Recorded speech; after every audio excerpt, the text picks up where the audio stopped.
Sobat UMKM, kenalin saya Rio dari channel My Pajak. Pada kesempatan video kali ini, saya ingin menjelaskan beberapa jenis PPh yang umum dipakai, yang tentunya juga akan membantu Sobat UMKM bisa terhindar sanksi dan denda pajak.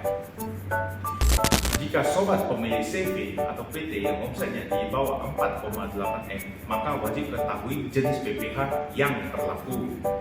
Karena khusus untuk omset di atas 4,8 M, perhitungan pajaknya sedikit berbeda ya.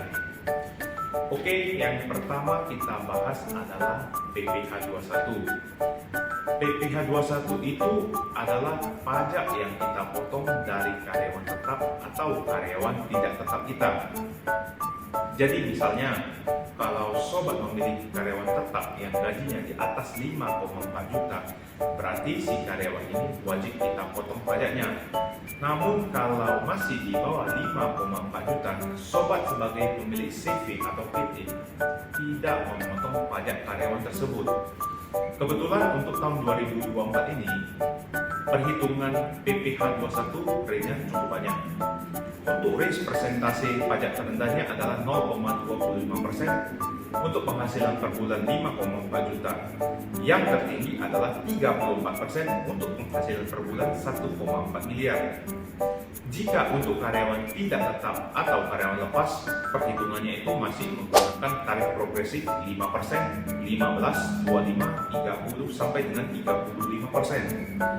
Jadi supaya lebih jelas, untuk perhitungan detailnya akan aku jelasin di video terpisah ya.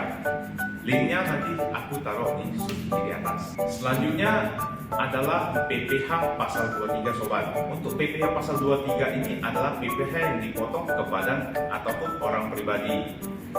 Perbedaannya adalah PPh 23 yang dikenakan ke orang pribadi adalah jika si orang pribadi ini ada meminjamkan sejumlah dana ke perusahaan lain. Loh, kok bisa dikenakan pajak ya? Jadi ini, asumsikan ketika orang pribadi ini meminjamkan dana ke perusahaan lain, pastinya si orang pribadi ini menerima imbalan bunga. Atas imbalan bunga yang dia terima ini, maka dikenakan PPh 23 dengan tarif 15%. Jadi ingat ya, yang dikenakan PPh 23 adalah besaran bunga yang dia dapat, bukan dari nilai yang dia pinjamkan.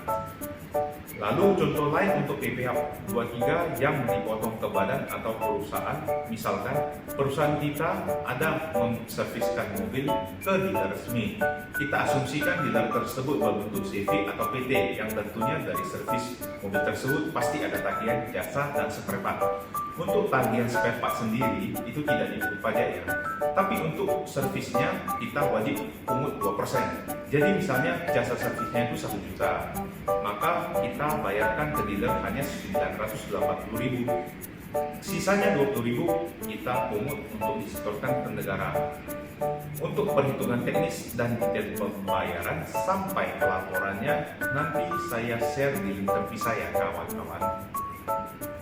Lalu ada lagi PPh pasal 4 ayat 2 nih. PPh pasal 4 ayat 2 ini lebih dikenal sebagai pajak sewa dan pajak omset. Yang mana sebenarnya PPh pasal 4 ayat 2 ini bukan hanya dipotong untuk transaksi sewa dan omset, tetapi ada juga untuk penghasilan bunga, saham, dan sejenisnya.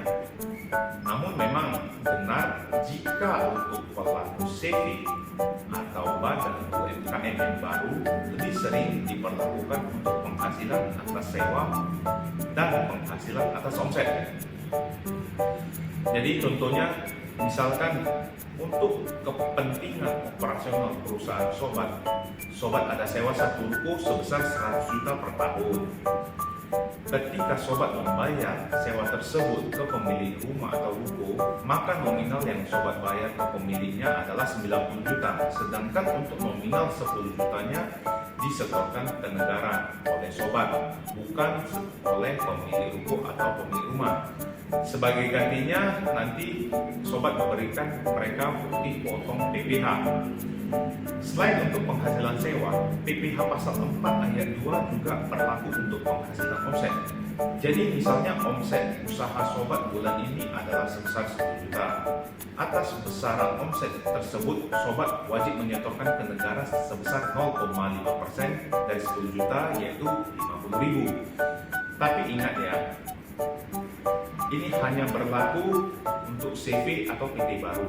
CV bisa berlaku 4 tahun, PT berlaku 3 tahun. Setelah itu, kalian wajib menggunakan perhitungan tarif umum, yaitu 22% sampai 25% jika laba bersih di atas 50 miliar. Apabila di bawah 4,8 miliar, dikenakan 11 sampai 12,5%.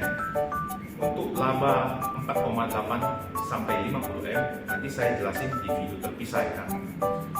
Dan harus diingat, ketika kita ada memiliki lawan transaksi UMKM juga, kita wajib memotong mereka 0,5%.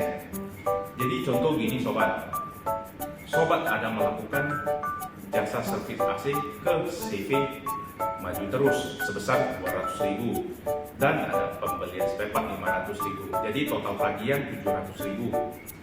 Jadi 200.000 ini kita potong 2% untuk PPh 23. Terus kita bayar ke CV Maju Jaya sebesar 196.000. Sisa 4.000 kita setor ke negara.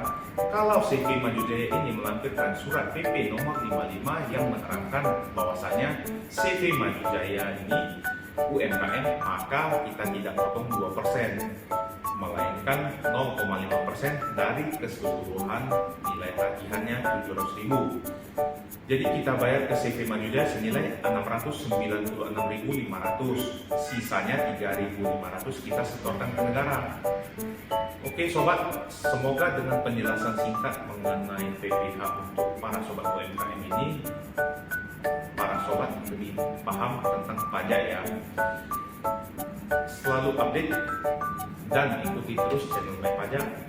Nanti untuk video-video selanjutnya kita akan update terus, dan kita berharap semoga para sobat-sobat UMKM tetap sukses. Salam.